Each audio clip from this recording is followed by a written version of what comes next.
Bismillahirrahmanirrahim. Assalamualaikum warahmatullahi wabarakatuh. Baik, sebelumnya perkenalkan, nama saya adalah Muhammad Arfardianto.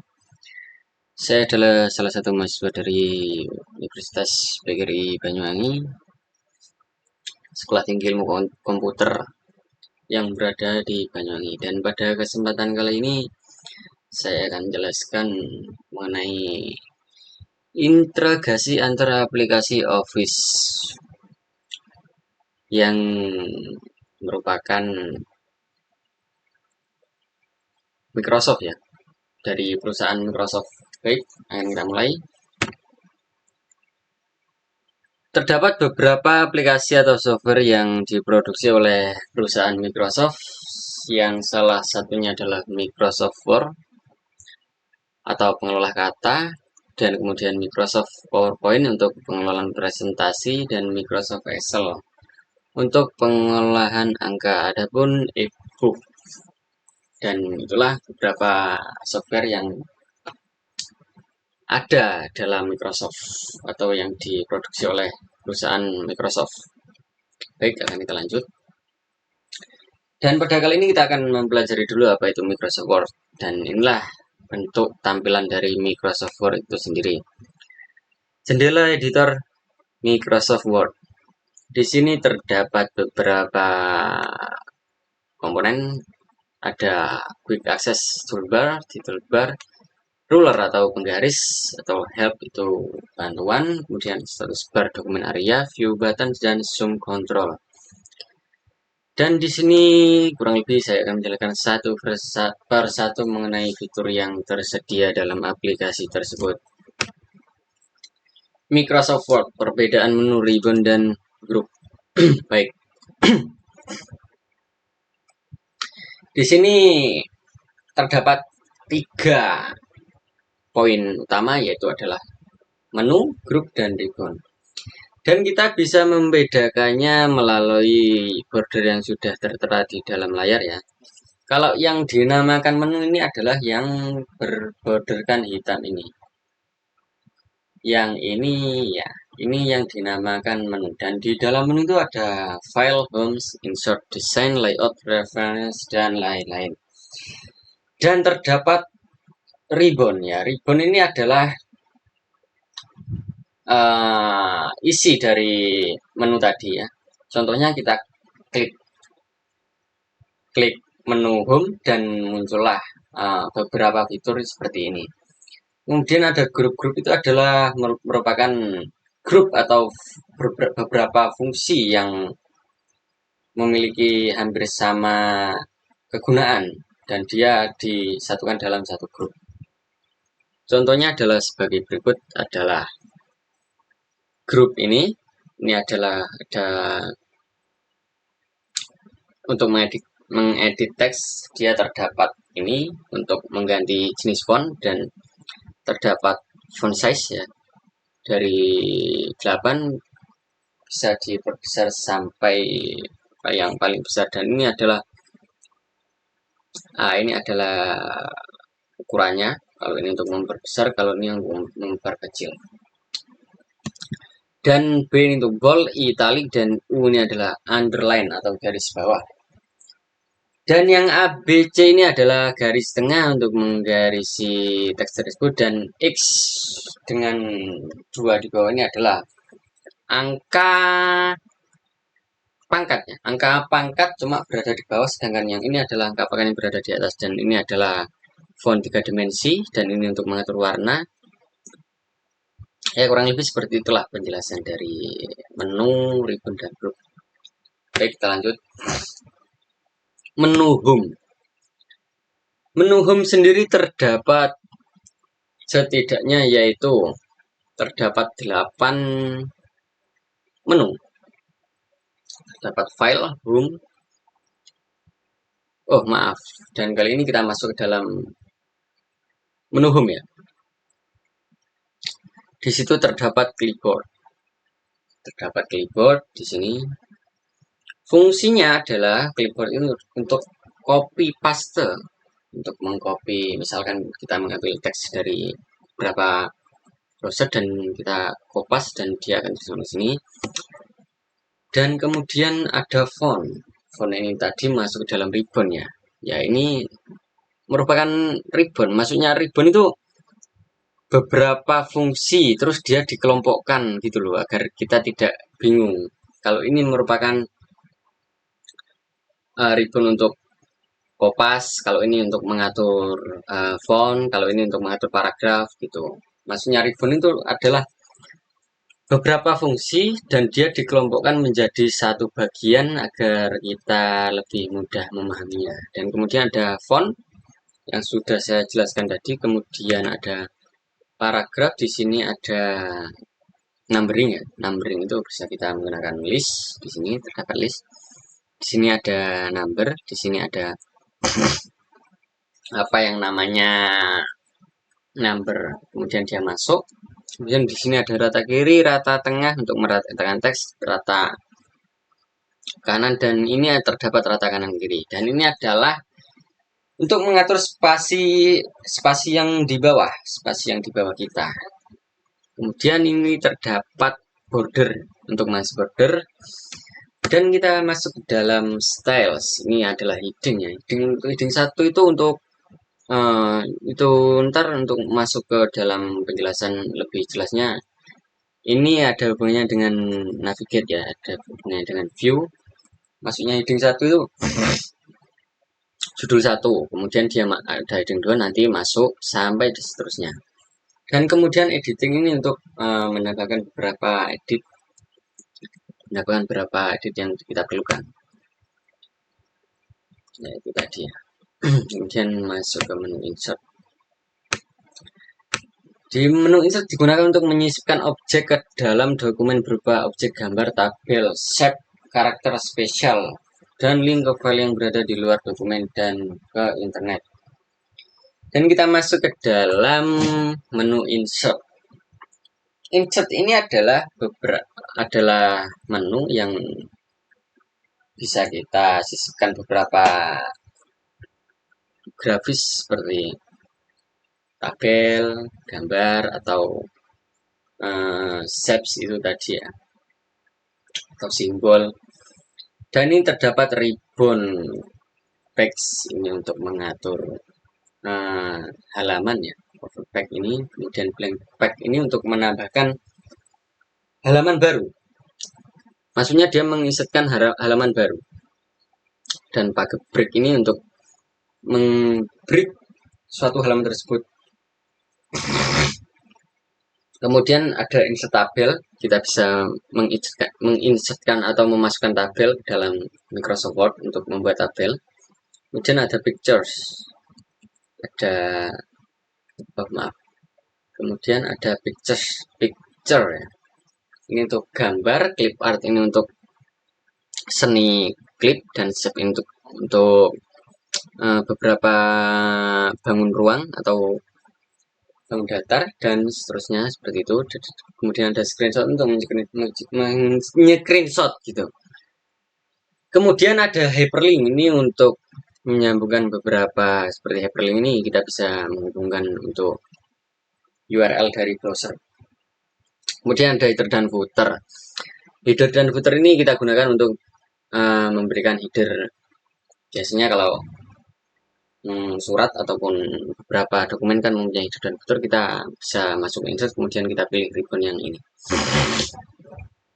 Kemudian ada text box ini, maksudnya kayak yang biasanya ada koran gitu lah, koran terus ada tulisannya itu ini merupakan text box gitu loh, jadi dia mewakili beberapa kalimat agar menjadi lebih menarik. Kemudian ada word art, kita bisa mengelola berapa font menjadi 3 dimensi. Dan kita masuk ke simbol. Ini adalah simbol bukan abjad ya. Ini merupakan simbol kayak equation, kayak apa ya? Kayak pi, misalnya pi, kemudian simbol-simbol kebanyakan simbol, dan dia bukan merupakan teks A sampai Z. Karena dia itu sendiri adalah simbol. Dan kita masuk text layout. Menu text layout berfungsi untuk mengatur dan menyesuaikan segala hal yang berhubungan dengan halaman lembar kerja MS Word. Jadi halaman page layout ini berfungsi untuk mengatur atau menyesuaikan seperti kayak marginnya kurang lebar atau ukurannya kertasnya kurang pas, kita bisa masuk ke dalam page layout. Intinya fungsi dalam page layout ini adalah untuk mengatur kertas ya, ibaratkan seperti kertas itu diatur ukurannya, itu diatur marginnya ke kiri kanan, dan kayak kolomnya dirapiin gimana sesuai dengan keinginan kita. Di sini ada ada tema ya. Di sini ada tema untuk menghiasi kertas atau halaman yang kita miliki. Ini adalah ribbon dari tema, kemudian ribbon backstop ini untuk mengatur margin, orientasi atau ukuran dari kertas kita. Kemudian ada background ini untuk background. Kayak kita bisa memberikan watermark, kemudian color kertasnya kita warnai dengan sesuai yang kita inginkan, kemudian kita bisa memberikan border. Kemudian ada paragraf untuk mengatur jarak paragraf dari kiri kanan atau sebelum dan setelah. Baik, kita akan masuk ke dalam menu reference. Menu reference digunakan untuk menandai teks atau objek untuk mengikuti secara sekuensial atau berurutan fungsi jenis referensi yang digunakan. Jadi ini untuk referensi ini ya, digunakan untuk menandai teks atau objek yang sudah kita masukkan untuk mengikuti secara sekuensial atau berurutan fungsi jenis yang digunakan. Kurang lebihnya seperti ini tampilannya. Jadi intinya untuk menandai yang sudah kita inputkan dalam kertas kita. Langsung kita menuju ke My Links. Oke. Menu My Links ini kita gunakan untuk mengelola dokumen persuratan. Kita biasanya membuka menu ini jikalau kita membuat seperti surat, kayak dokumen CV kayak gitu. Ya, seperti inilah tampilannya kurang lebih. Terus kita masuk ke menu review. Menu review memiliki fungsi untuk mencermati dokumen baik tata bahasa, pembacaan, terjemahan, memberi komentar, perbandingan, protek maupun sampai kepada pemberian dan penghilangan link atau tautan. Jadi untuk mengkoreksi apa yang sudah kita masukkan itu untuk supaya mana yang benar mana yang salah. Review seperti itu kurang lebih. Lalu kita masuk ke dalam menu view, terdapat menu view ini adalah tampilan dari kertas kita itu kayak gimana. Menu view memiliki jumlah icon perintah kerja dalam ribbonnya. Secara umum ini difungsikan untuk melihat dokumen dalam bentuk apapun. Jadi ini bisa kita dokumen view ya. Kalau full gitu, ini kita bisa full screen reading, itu maksudnya halaman kita ibaratkan seperti buku itu, kalau kita buka buku itu hasilnya kayak gimana kayak gitu. Dan lain-lain. Ada show ini, ada ruler ini, maksudnya memunculkan garisan ini ruler ini. Dan yang saya bilang tadi navigation pen ini untuk melihat heading tadi, ada zoom ini untuk menzoom kertas kita, dan ada window di situ ya. Di sini ada fungsi window juga. Baik, dan ada beberapa teknik di sini dalam PowerPoint, dan kita sekarang masuk ke PowerPoint ya, ke Microsoft PowerPoint. Terdapat beberapa teknik dalam penulisan presentasi atau PPT. Jadi kita dalam sebelum membuat PPT itu harus harus memiliki 4 poin di sini. Yang pertama adalah tentukan topik. Jadi kita harus menentukan topiknya dulu gimana. Temanya itu yang kita pikirkan. Kita ingin membuat PowerPoint itu dengan tema apa. Kita tentukan topiknya dulu. Setelah kita matang dengan topik tersebut, kita siapkan materi. Jadi kita mencari referensi, kita membaca buku, kita browsing ya, kita siapkan materinya terlebih dahulu sesuai dengan topik tersebut. Setelah semuanya siap, kita identifikasi bahan materi. Maksudnya apa? Kita identifikasi itu kita memilih mana yang sangat cocok dengan topik tersebut. Jadi itu beberapa teknik dari PowerPoint. Dan kemudian pesan yang disajikan dalam berbagai format. Maksudnya pesan yang disajikan dalam berbagai format itu tidak hanya satu format gitu. Jadi terdapat banyak format atau tampilan yang kita pakai supaya pembacanya itu tidak bosan. Kemudian materi jelas dan mudah dipahami. Namanya PowerPoint itu yang diambil poin-poinnya. Jadi yang kita jelaskan itu poinnya saja. Dan mudah dipahami. Jadi kita tidak perlu menyisipkan beberapa paragraf atau deskripsi yang berlebihan sehingga pembacanya menjadi bosan. Kita cukup mencantumkan poin-poinnya tersebut sehingga mudah dipahami dan sistematis.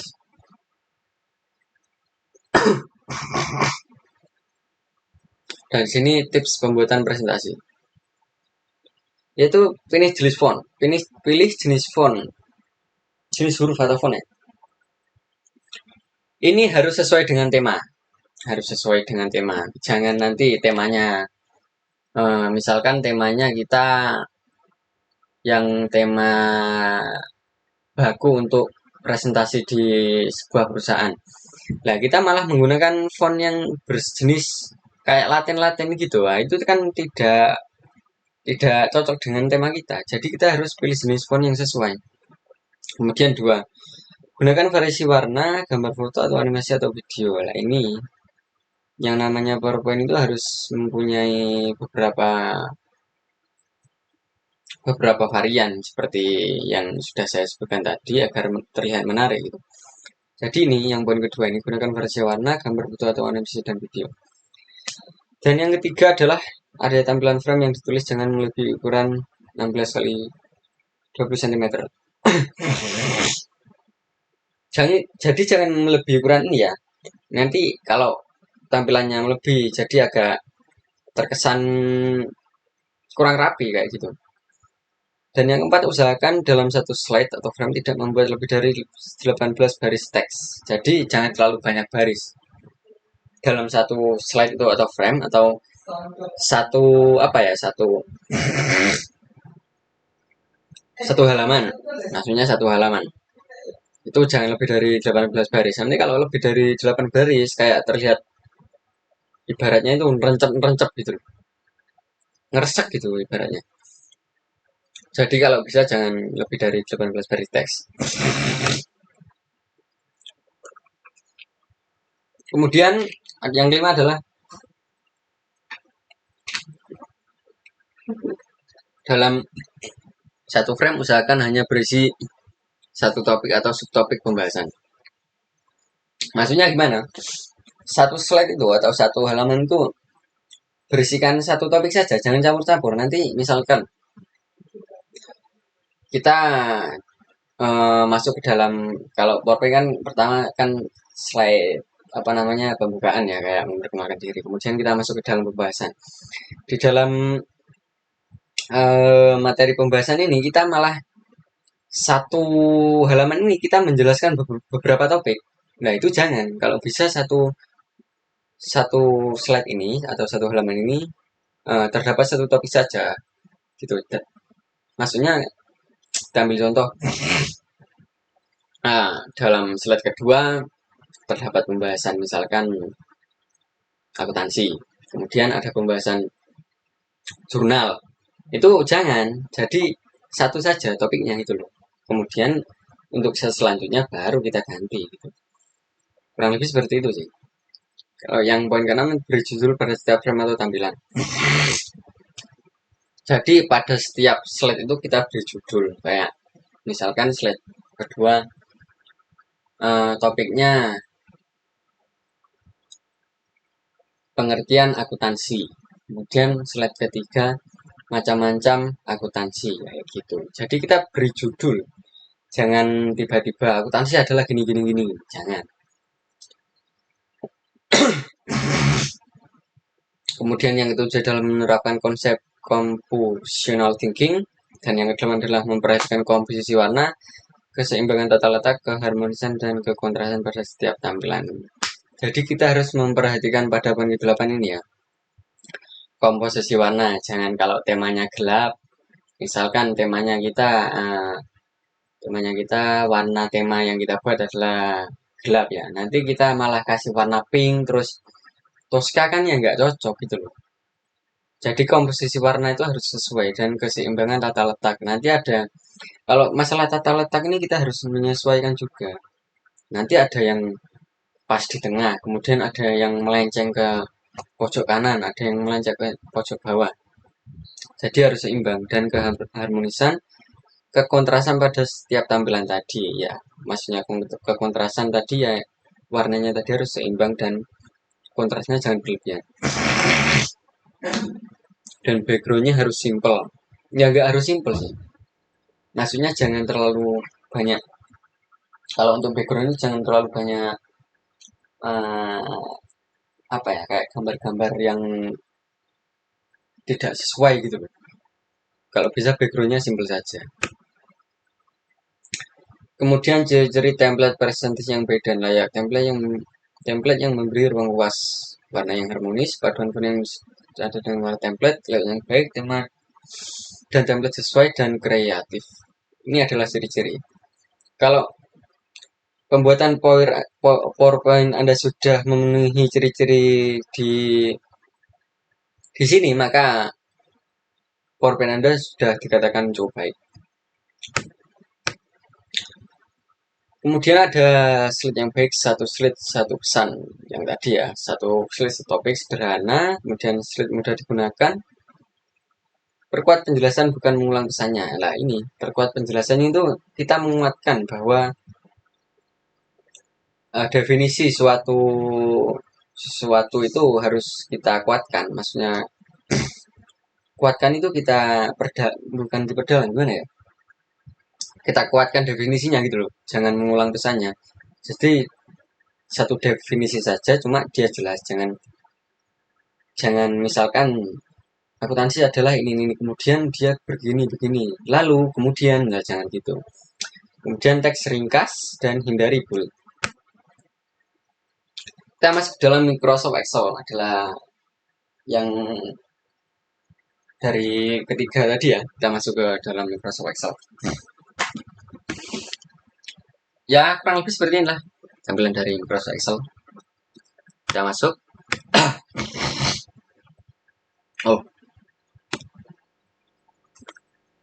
Microsoft Excel adalah suatu software dari Microsoft untuk mengolah angka ya. Di sini kita bisa memasukkan angka ya, kurang lebih seperti lainnya seperti Microsoft Word tadi, terdapat menu, terdapat ribbon, terdapat beberapa fungsi. Dan di sini kita terdapat beberapa kolom untuk memasukkan angka, dan di sini terdapat beberapa rumus dalam Excel tersebut.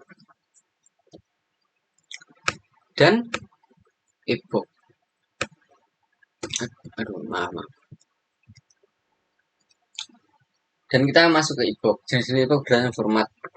Terdapat 4 ya. Teks polos atau e-book itu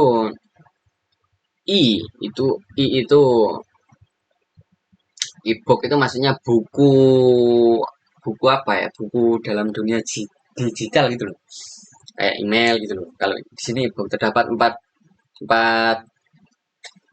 jenis. Teks polos ya, kayak teks polos biasanya menggunakan notepad itu kan teks polos, dan ada PDF. Nanti PDF ini biasanya dibuat di MS Word tadi, kita save, formatnya PDF. Ada JPEG. Ini JPEG ini bentuknya gambar ya.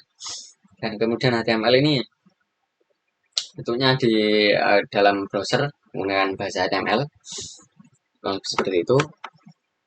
Kemudian jenis-jenis ebook berdasar konten. Buku digital. Yang satu adalah buku digital.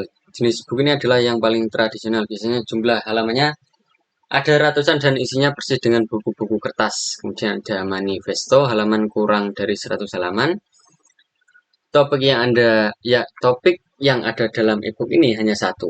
Tidak seperti buku digital yang memiliki topik lebih dari satu.